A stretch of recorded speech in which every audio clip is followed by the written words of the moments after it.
Guys, just a quick video tonight. I want to react to the Rimworld launch trailer. Now I know this seems a bit odd because the launch trailer came out in 2018 and we're now in 2022. However, I never watched the launch trailer and I'm now what I would consider seasoned Rimworld player, having sunk near on 500-600 hours into the game and planning on doing several hundred more afterwards. So I'm kind of curious as to the sort of state of the launch trailer, maybe what has maybe progressed since then, and just generally excited to see how they hyped up the launch of Rimworld. Without further ado, let's take a look at this. Starting out nice and chaotic, as is Rimworld. Oh, okay. You might think this colony humble. It was no simple undertaking. The three of us crash-landed here.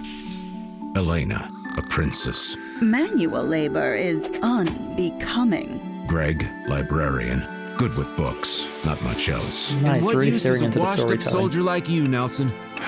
Now we are survivors. We built, mined, harvested, Endured frightful conditions. Oh, okay, yeah, man okay. hunting rabbits. Tornadoes don't happen Beastly in the base pirates game, raided at us. least not when I played it. Pirates raids definitely happen. Recruited others. We lived new lives. So they probably thought they were going to add more In natural time, disasters, and Greg and Elena married. One must compromise one's standards here. For company, we tamed turtles. But not everything could be tamed.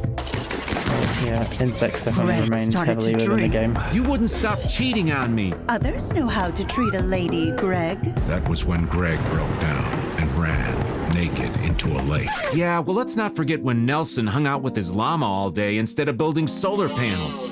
We all need downtime, Greg. Despite everything, there was progress. We So began I'm just going work to on pause it there for a second. I mean, it clearly some aspects didn't make it into the full game, and I think some of these assets are this. I don't actually recognize this, but biofuel refinery, but I'm not sure.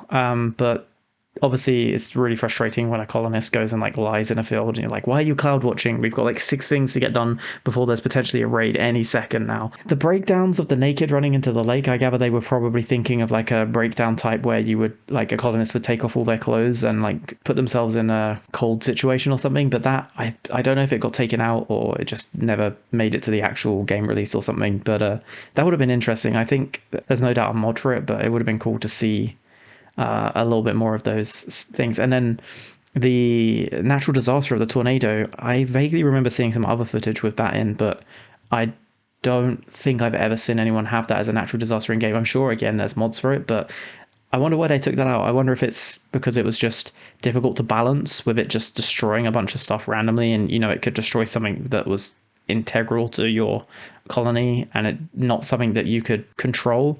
Like pretty much all disasters and all good things, you can kind of control how they affect you. Like raids, you can set up and be prepared for, even all types, drop pods, burrowing insects in, creating hives. You can deal with that. You can kind of like prepare for all situations, but natural disasters are kind of the hardest.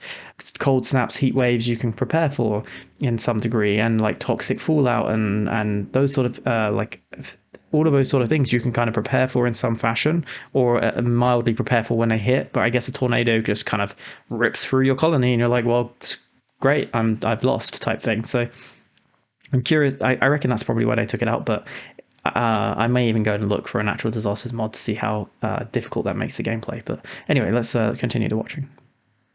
a ship to set us free. Shipbuilding, yep. But there will be no escape today. Yeah.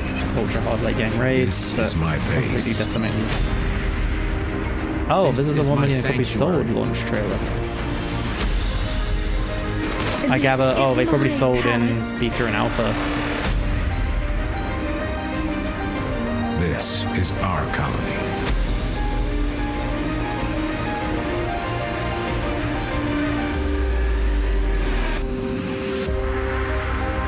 Is the now available on Steam rather than just their Ludian Studios website. Yeah, so yeah, it's super interesting to see how different the game is now, but also how very similar it is. I like how they pulled into the storytelling because that is a huge selling point of the game, and and how different every story can be. So it's nice that they kind of told that story, and I think they knew that before they created the trailer, obviously, that was like one of their core points of the game. That was awesome. If I had seen that trailer, I probably would have bought the game then. I didn't buy it long after that trailer release. I did start playing in the latter part of 2018. I think I probably purchased the game in like November, December time of 2018, and then I played a lot through 2019, 2020, and onwards from there, and got all the expansions and played with tons of mods. Like, the game is absolutely fantastic. So if you're watching this and you haven't played Rimworld, and this is kind of like a weird way to like persuade you to get into the game, 100% you should give it a go. But yeah, that was really cool to see, and I'll see you guys on the next one.